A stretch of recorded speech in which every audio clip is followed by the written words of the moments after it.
तो जी आपका स्वागत है फ्लोरेसेंस एकेडमी में। और आज हम सीटेट का बैच शुरू करने जा रहे हैं।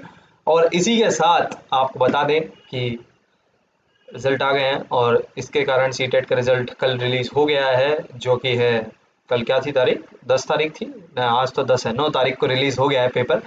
बट अब हम स्टार्ट कर रहे हैं कोचिंग, क्योंकि रिजल्ट हमारा भी आ गया है। तो कोचिंग स्टार्ट करते हैं। इसी के साथ मैं आपको बताना चाहता हूँ कि सीटेट है क्या। तो आज शुरू करते हैं इसी बात से। तो चलो सीटेट के बारे में जान लेते हैं थोड़ा सा हम पहले। तो व्हाट इज सीटेट, सीटेट है क्या है एक्चुअल में, सीटेट है क्या। तो इसी के साथ शुरू करेंगे, सीटेट है क्या। कह रहे अब सीटेट होने से पहले मैं बता देता हूँ सब्सक्राइबर के लिए एक और इन्फॉर्मेशन है कि आप सब्सक्राइब करिए। हम कुछ रखा है आपके लिए अमाउंट, एज अ अमाउंट जो हम आपको प्रोवाइड करेंगे as a scholarship. So first है 5000, सेकंड है 3000 एंड थर्ड है 2000। तो ये स्कॉलरशिप दी कैसे जाएगी। सबसे पहली बात कि आपको जो डिस्क्रिप्शन में लिंक दिया हुआ है, आपको उसको जाके फॉर्म को फिल करना पड़ेगा। दूसरा, आप चैनल को सब्सक्राइब करिए, वॉच हमारे वीडियोस देखिए, क्योंकि यूट्यूब हमें डेटा देगा बेसिकली, कौन हमारे सबसे ज़्यादा वॉचर्स हैं। दूसरा, शेयर करिए वीडियो को सबसे ज़्यादा, और हमें फेसबुक, इंस्टाग्राम और अदर सोशल मीडियाज़ पर टैग करिए और शेयर करिए और फॉलो भी करिए। टैग करके डालना जरूर फ्लोरेसेंस एकेडमी, जो आपको डिस्क्रिप्शन में लिंक है, आप जाके फॉलो कर सकते हैं। तो आगे बढ़ते हैं। और जब ये अनाउंस होगा, तो ये अनाउंस होगा जब 1 लाख सब्सक्राइबर्स हमारे पूरे हो जाएंगे through live with random process, हम इसको अनाउंस करेंगे आपके सामने। तो अगली बात बोलते हैं कि व्हाट इज सीटेट। सीटेट है क्या। तो सीटेट का मतलब basically central teacher eligibility test. जब इसकी फुल फॉर्म देखते हैं हम, तो सी का मतलब सेंट्रल, सेंट्रल का मतलब आप जानते हैं जैसे सेंट्रल गवर्नमेंट होती है, ऐसी सेंट्रल टीचिंग एलिजिबिलिटी टेस्ट भी होता है। मतलब जो सेंट्रल के स्कूल में चलता है। सेंट्रल के स्कूल कौन से, एनवीएस हो गया, केवीएस हो गया, और ज़्यादातर तो अब सब जगह ही सीटेट अनिवार्य हो चुका है। बट एज अ सेंट्रल मैं बताना चाह रहा हूँ कि सेंट्रल की चीज़ें ज़्यादातर वैलिड होती है। जैसे सेंट्रल यूनिवर्सिटी होती है, ऐसी सेंट्रल टीचर एलिजिबिलिटी टेस्ट होता है, जो कि सीबीएसई कंडक्ट कराता है। Obviously central board of secondary education conduct कराता है, वो भी सेंट्रल ही है। तो यहाँ सिर्फ सेंट्रल सेंट्रल है।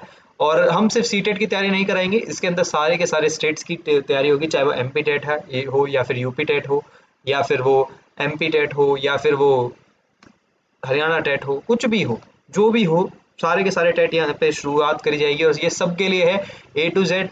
लाइक जो भी CTET central teacher eligibility test का पेपर देना चाहता है, वो हम यहाँ पे आपको सारे के सारे सब्जेक्ट्स प्रोवाइड कराएंगे। सारे सारे सब्जेक्ट्स की नॉलेज हम आपको यहाँ पे प्रोवाइड कराएंगे। तो अगली बात है कि सेंट्रल टीचर एलिजिबिलिटी टेस्ट होता क्या है, या फिर सेंट्रल टीचर एलिजिबिलिटी टेस्ट क्यों अनिवार्य है। बेसिकली अनिवार्य क्यों है, सबसे पहली चीज ये क्यों आवश्यक और अनिवार्य है। तो पहली बात है कि teacher eligibility test known as TET is the minimum qualification required in India. कि ये देखिए ये एक कक्षा का है, ठीक है। कहने का मतलब है कि आपको, जैसे मैं मान लेता हूँ, चलो एक एग्जांपल की तरह देखते हैं। आपको आपके लिए सबसे बड़ा एग्जांपल दूंगा मैं, फिक्र मत करो, सुनो ध्यान से। कि आप क्या करते हो, मतलब आप जैसे किसी यूनिवर्सिटी में जाने से पहले एंट्रेंस एग्जामिनेशन देते हो, ठीक है। तो एंट्रेंस एग्जामिनेशन में एक क्वालिफाइंग वो होता है कि हाँ इतने क्वालिफाइंग करना ही करना है आपको। या फिर आप किसी क्लास में होते हो तो 33% इज द क्वालिफाइंग मार्क्स, कि आपको पास होने के लिए इतने मार्क्स चाहिए। तो सीटेट भी ऐसी है कि आपको ये पेपर क्लियर करना ही होगा किसी अदर पेपर में बैठने के लिए। जैसे कोई से भी आप गवर्नमेंट टीचर्स में एग्जाम में बैठते हो, लाइक DSSB के एग्जाम में बैठते हो, या फिर किसी भी और एग्जाम में बैठते हो, तो आपको ये टेस्ट देना ज़रूरी है।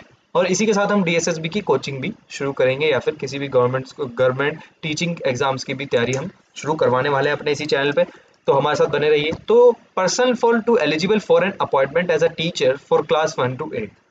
तो क्लास पहली से क्लास 8वीं तक ये हमारी अपॉइंटमेंट है। बेसिकली ये क्या कहना चाह रहा है कि टीचिंग एलिजिबिलिटी टेस्ट इन्हीं इसके लिए एलिजिबल आपको मानता है। The test is mandatory for teaching jobs in Indian government schools. अगर आप देखें तो इंडियन गवर्नमेंट स्कूल्स के अंदर ये वैलिड है, और यही माना जाएगा कि आप एक टीचर बनने के योग्य हैं या नहीं। इसी के जरिए आपको पता चलेगा कि आप टीचर बनने के योग्य हैं या नहीं। तो वाई इज इट नेसेसरी, आपको पता चला कि बेसिकली अगर हम देखें तो ये नेसेसरी क्यों है, क्योंकि ये एक मैंडेटरी है। मैंडेटरी चीज़ है कि आपको क्लियर करना पड़ेगा अगर आपको गवर्नमेंट स्कूल्स में पढ़ाना है तो इसके अंदर सबसे पहला पेपर होता है जो कि 5th स्टैंडर्ड के लिए तक होता है। तो 5th स्टैंडर्ड में बेसिकली क्या है कि 1st to 5th, like government schools में नर्सरी केजी वगैरह नहीं होते हैं। तो क्या होता है, पहली से लेके 5वीं तक होता है, ऑब्वियसली बात है, सबको पता है, ठीक है। पर कहने का मतलब क्या है कि 5वीं तक पढ़ाने के लिए, तो 5वीं तक पढ़ाने के लिए सीटेट को बीएड वाले भी दे सकते हैं, ठीक है, और डाइट वाले भी दे सकते हैं जिसने डीएलएड किया हो, या फिर कुछ लोग एलिमेंट्री एजुकेशन वाला भी करते हैं, तो ये जो है पेपर वो भी भर सकते हैं। But as per requirement of government, मतलब अगर गवर्नमेंट के रिक्वायरमेंट्स के अकॉर्डिंग देख तो यूपी में जो बीएड है वो पेपर नहीं भर सकते, बट सीटेट का पेपर वो दे सकते हैं जो बीएड वाले हैं। तो इसलिए थोड़ा लोगों को थोड़ा ग्लिच रहता है, तो पहली बात ये। और सीडीपी, तो इसके अंदर सबसे मेन सब्जेक्ट्स जो हैं हमारे सामने वो ये हैं, सीडीपी जिसको कहते हैं child development psychology, English, EVS, maths and Hindi. तो ये पांचों सब्जेक्ट बराबर मार्क्स के हैं, बराबर क्वेश्चंस हैं, लगभग 150 मार्क्स का आपको पता है क्वेश्चन पेपर आता है, और 150 मार्क्स में से पर सब्जेक्ट 30 मार्क्स लेके जाता है और 30 क्वेश्चन आते हैं। इसका मतलब क्या है, 1 मार्क्स फॉर ईच क्वेश्चन, ठीक है। तो आगे बात करें इसी में ही, तो ये प्राइमरी फर्स्ट, बेसिकली प्राइमरी के लिए पेपर हो गया ये 5th स्टैंडर्ड तक। अब बात है कि paper second for TGT up to 10th standard या फिर 8th स्टैंडर्ड भी आप कह सकते हैं, कोई दिक्कत नहीं है, ठीक है उसके अंदर। बट इसके अंदर कुछ अलग चीज़ें होती है, क्योंकि आप जानते हैं कि जैसे आप 7th 8th या 9th 10th, 7th 8th भी छोड़ो, चलो 9th 10th पे आ जाओ, तो 9th 10th के पेपर में आप देखते हो कि हर सब्जेक्ट कंसर्न का एक पेपर एक टीचर अलग होता है। ये नहीं कि आप हिंदी वाले से इंग्लिश पढ़ा रहे हो, इंग्लिश वाले से आप सोशल साइंस पढ़ा रहे हो, सोशल साइंस वाले से साइंस पढ़ा रहे हो, से ऐसा तो नहीं होता ना। तो इसलिए इसके अंदर एक और चीज़ जुड़ती है जो ईवीएस को हटा के जुड़ती है, ईवीएस इसमें से हट जाता है, और क्या हटता है बताइए, अभी पीछे पढ़ा ना, तो ईवीएस के अलावा और क्या हटता है, देखिए नहीं दिख रहा, चलो कोई नहीं, मैथ्स हट जाता है। तो मैथ्स क्यों हटता है, कारण मैं आज को आपको बताता हूँ। मैथ्स का कारण ये है कि देखो 9th और 10th में मैथ्स और साइंस के पेपर अलग अलग होते हैं, तो इसके अंदर यही चीज़ है कि 2 पेपर आते हैं। पहली चीज़ तो एक सोशल साइंस के लिए होता है और एक साइंस वाले के लिए होता है, जिसमें मैथ्स और साइंस होती है सब्जेक्ट कंसर्न में, और दूसरे में सोशल साइंस होती है, ठीक है। अब आप बोलेंगे कि अकाउंट्स वाले या फिर ये जो 12th के जो ये जो 11th 12th में पढ़ाते हैं सर, इनका क्या होता है। तो आपको मैं बता दूं कि आप लोग अगर नेट जेआरएफ का पेपर क्रैक कर लेते हैं, नेट जेआरएफ मतलब यूजीसी नेट, जो आप एमए के बाद पीएचडी के लिए एग्जाम एज असिस्टेंट प्रोफेसर देते हैं, तो आपको वो भरने की आज़ादी होती है, ठीक है। तो आप अगर उसे क्लियर कर लेते हैं तो आपको कोई ज़रूरत नहीं है सीटेट के ले देने की, इसलिए 10th स्टैंडर्ड तक, 11th 12th स्टैंडर्ड की बात नहीं करेंगे हम। इसलिए 10th स्टैंडर्ड तक 2 ही चीज़ मेन कॉमन होती है, या तो कॉमन होता है क्या, आप एसएसटी से हैं या फिर बेसिकली आर्ट साइड से हैं, या दूसरा साइंस साइड से हैं, ठीक है। तो आप इन पेपरों को भर सकते हैं, ठीक। अगर आप पे मैथ्स रही होगी तो आप सब्जेक्ट कंसर्न में साइंस एंड मैथ्स भी भर सकते हैं, ताकि आप मैथ्स पढ़ा सकें, ठीक है, एज अकाउंट्स टीचर, ठीक है। तो आगे बात करें फिर, पहला सीडीपी, वही CDP 30 marks 30 question, Hindi 30 marks 30 question, और इंग्लिश भी 30 मार्क्स 30 क्वेश्चन। तो सब्जेक्ट पे कंसर्न ऑब्वियसली 150 मार्क्स का पेपर है, उसमें से 2 सब्जेक्ट हमने हटा दिए, मैथ्स एंड ईवीएस। तो ईवीएस और मैथ्स हटा दिया, तो इसी के कारण हमारे पास बचा सब्जेक्ट कंसर्न, जो है 60 मार्क्स 60 क्वेश्चंस।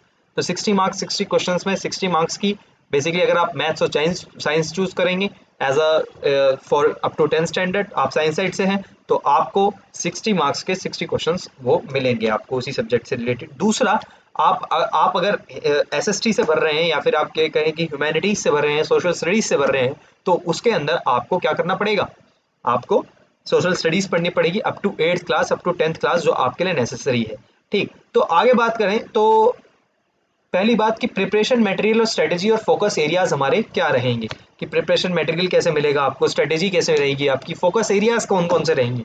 तो सबसे पहली चीज, टीचर ट्रेनिंग बुक्स, जो भी थ्योरीज आपने और कुछ टॉपिक्स जो इंपॉर्टेंट हैं, किसके, जो आपने चाइल्ड साइकोलॉजी के अंदर, आपने अपने बीएड के अंदर, आपने अपने डीएलएड के अंदर, या फिर अपने आपकी डाइट के अंदर, या फिर किसी भी चीज़ के अंदर जो टीचिंग आपने गाइडेंस ली है, उसके अंदर जो आपकी थ्योरीज थी, कुछ इंपॉर्टेंट टॉपिक्स हैं, वो हम इसके थ्रू आपको कवर कराएंगे। दूसरा, एनसीईआरटी बुक्स बहुत ज़्यादा इंपॉर्टेंट है पेपर 1 के लिए, EVS books up to 8th 5th round है। अगर पेपर 1 की बात करें तो मैंने बताया था कि ईवीएस एक बहुत इंपॉर्टेंट टॉपिक बन जाता है, कुछ रिसेंट ईयर में EVS is the most important topic, जिसके कारण सीटेट ने अपना पूरा का पूरा पैटर्न बदला, और ईवीएस ने बच्चों को मार्क्स लेने नहीं दिए, उसके बाद उस साल रिजल्ट बहुत खराब रहा।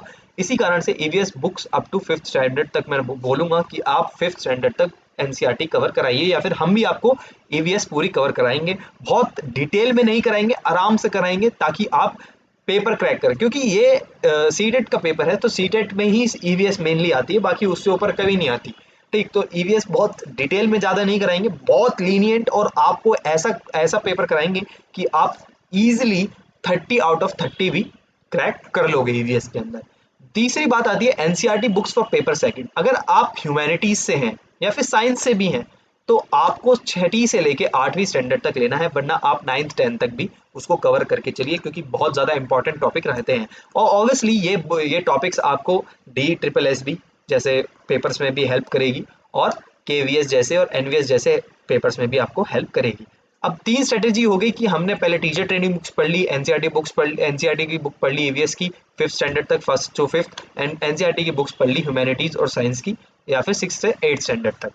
अब बात आती है प्रीवियस ईयर क्वेश्चन। देखो previous year question is the best option, क्योंकि आप अगर उसको सॉल्व करना सीखोगे तो ही सबसे ज्यादा मेन चीज है। जब आपको क्वेश्चन ही नहीं पता कि क्वेश्चन किस तरीके से आएगा, ठीक है, like I have an example, अगर मैं आपको एक एग्जांपल के जरिए समझाऊं तो आपने सब पढ़ा कि राजू आम खाता है, ठीक है, आपने पढ़ा राजू आम खाता है, बट अगर ये पूछा गया कि आम खाने वाला व्यक्ति कौन था, ठीक, या आम किसने किसने नहीं खाया, तो आप कंफ्यूज हो जाओगे, ठीक है, क्योंकि हमारे यहाँ राजू बहुत सारे हैं, ठीक, और पता नहीं राजू के साथ किस किसने खाया होगा, ठीक।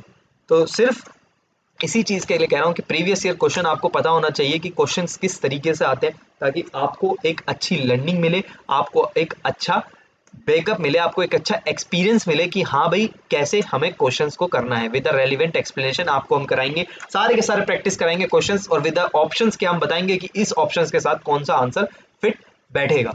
अब देखो ये 4 चीजें आपने कर ली, पर इन चारों चीजों को करने के लिए आपके अंदर होनी चाहिए कंसिस्टेंसी, दूसरी होनी चाहिए स्पीड। आप कंसिस्टेंसी रखेंगे सीटेट के पेपर की तरफ, मैं आपको एक एश्योरेंस दूंगा कि आप अगर अपने दिन का, आप अगर मान लीजिए कि आपका पेपर आज से 6 महीने बाद भी है, ठीक है, अगर आप अपने दिन का 2 घंटे भी हमारी क्लासेस को देते हैं, या फिर 2 घंटे नहीं यार 1 घंटे भी दोगे ना क्लास को, तो आपका पेपर क्रैक हो जाएगा विद गुड मार्क्स, और आप एक एलिजिबिलिटी रखोगे पेपर के अंदर कि हाँ भाई एलिजिबिलिटी से कुछ नहीं होता, हम उससे भी ऊपर लेके आएंगे, ठीक है, नंबर।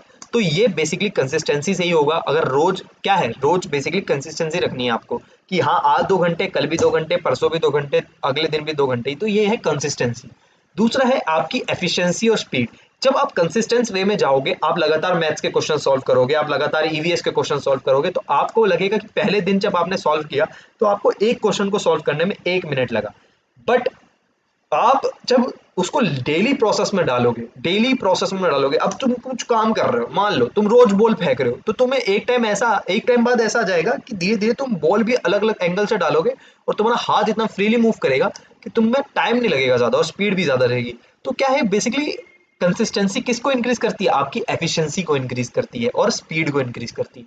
तो वो भी हमारे साथ आपकी बनेगी, कंसिस्टेंसी और स्पीड, और इसमें हम बहुत माहिर हैं। आप हमारे साथ जुड़िए, आप चैनल को सब्सक्राइब करिए। फिर वही बात आ जाती है कि इन 5 के साथ आपको करना है चैनल को subscribe and follow. Connect with us through Instagram, Telegram, YouTube, Facebook, सबके लिंक्स डिस्क्रिप्शन में है, आप देख सकते हैं, और चैनल को सब्सक्राइब कर लो, क्योंकि इससे बेस्ट कुछ नहीं होने वाला है, ठीक है। अब बात करते हैं, देखो जैसे मैंने पहले बोला था कि सब्सक्राइब कर लो चैनल को, और क्यों, क्योंकि आपको ये प्राइस मनी आपका इंतजार कर रहे हैं, ठीक है, ये बहुत बढ़िया अपॉर्चुनिटी है, ये एज हम स्कॉलरशिप मान के आप बच्चों को देंगे, क्योंकि मेरा मानना ये है कि आपके लिए भी कुछ इंसेंटिव्स होने चाहिए जो आप जिस चीज़ के लिए करो, और हमें आपसे मिलने का मौका चाहिए। आप सच्ची में आप हमसे मिलेंगे तो हमें बहुत खुशी मिलेगी, तो आप मिलिए हमसे और इस चीज को अचीव करिए। It is not a amount, it is actually कि आपको कुछ हम अपनी तरफ से देना चाहते हैं, ठीक। तो वही चीज़ है, फिल आउट करिए फॉर्म को, सब्सक्राइब करिए चैनल को, वॉच वीडियोस को देखते रहिए, शेयर करिए वीडियोस को जिससे ज़्यादा, ताकि लोग भी और से ज़्यादा हमारी ट्राइब के अंदर जुड़े। तो फेसबुक, इंस्टाग्राम, सोशल मीडियाज पे हम हमें फॉलो कर सकते हैं। वही कि मैं 1 लाख सब्सक्राइबर्स पे, जैसे ही 1 लाख सब्सक्राइबर होंगे, आपके साथ लाइव जाऊंगा और लाइव आपका अनाउंस करूंगा who are the winners, maybe कि आपकी शायद प्राइस मनी भी इंक्रीज कर जाए तब तक। तो प्लीज सब्सक्राइब द चैनल और अपने दोस्तों में फैला दो कि हाँ भाई अब सीटेट के भयंकर देवता आने वाले हैं सब, ठीक। तो चलो यार, गुड बाय और शबा खैर और नमस्कार सभी को, और आप अपना ख्याल रखिए और सीटेट के पेपर के लिए ज़्यादा चिंता मत करिए, क्योंकि हम हैं साथ, तो डरने की क्या बात। ठीक, तो चलते हैं। और Florescence academy is our academy, आप जानिए इस चीज़ को। ठीक है, और हम लोग नए नहीं हैं, हम टीचिंग में 5 ईयर्स से हैं, तो इसलिए आपको बताना चाह रहे हैं कि आप हमारे साथ जुड़ेंगे तो आपका भी बहुत ज़्यादा बेनिफिट होगा। और चैनल सब्सक्राइब कर लीजिए, फ्री में सब्सक्राइब कर रहे हो यार, कुछ नहीं जा रहा, और ऊपर से एक कॉन्टेस्ट में आप हिस्सा भी ले रहे हो, और ऐसे प्राइज बनी और ऐसे वो हमारे साथ लगातार आते रहेंगे। Thank you guys, thank you so much, welcome and welcome to follow Florescence academy. Bye.